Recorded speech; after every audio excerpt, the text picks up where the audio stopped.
Chapter 1. It was sold to Dan as a mercy mission, a favour for a mate. There was never any suggestion of trouble. He just had to be there with Robbie, a supportive presence in the background while the handover took place. Dan agreed to it for Cate's sake. That was the noble motive. But he also had a favour of his own to ask, and a lot riding on the answer. So he ignored the voice in his head that urged him to let Robbie sort out his own mess for once. He should have known better. Because Robbie had this ability to drag you in, enticing you to share his burden whether you wanted to or not. And once committed, you felt obliged to stay and see it through. A painful lesson, as Dan later reflected, that the path of least resistance can sometimes be the route to disaster. The pub was busier than either of them had expected. On the drive over, Dan had remarked on a recent news story on the death of country pubs, and they had reminisced about the dives they'd visited over the years. Grumpy landlords, terrible decor, flat beer and greasy food. Pool tables where the balls wouldn't roll straight. At 29, they were old enough to enjoy an occasional wallow in nostalgia, young enough to giggle and splutter as they competed to find the ideal name for a pub in decline. The Sack of Shit was declared the winner. In the same vein, the Horse and Hounds had been rechristened the Hearse and Hounds, though it turned out to be a handsome Tudor hostelry on a lonely rural track a few miles north of Staining. Middle of bloody nowhere, as Robbie put it. The car park was almost full, necessitating a tricky reversing manoeuvre on Dan's part, easing his weary old Fiesta into a gap between a Land Rover and a trade waste bin. He made it, but only just. And there was the usual teasing from Robbie about his shortcomings as a driver. The pub was divided into two bars.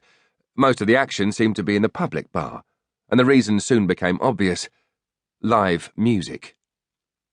Robbie groaned when he heard the first strains of what sounded like a fiddle. "Not folk," he said. "Anything but folk."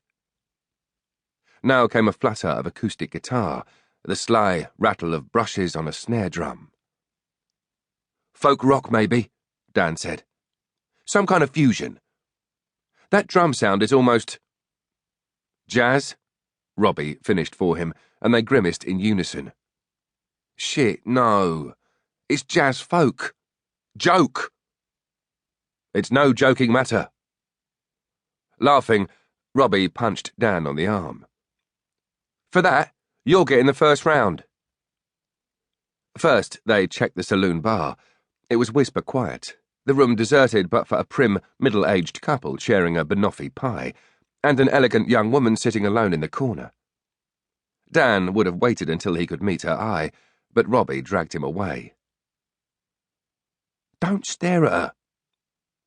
"I wasn't. Anyway, this client of yours isn't even— It's a precaution, all right? We have to act like we're nothing to do with her." For that reason, Robbie wanted to wait in the public bar, despite the fact that his dislike of the music intensified 100-fold once he was physically in the presence of the musicians. 4 of them, all silver-haired but youthful in manner and joyful in mood. It was too noisy to talk properly, which didn't suit Dan's purpose. As he watched Robbie drain his first pint in double-quick time, it dawned on him that this was the reason he'd been lumbered with driving. Robbie wanted a night out on the lash.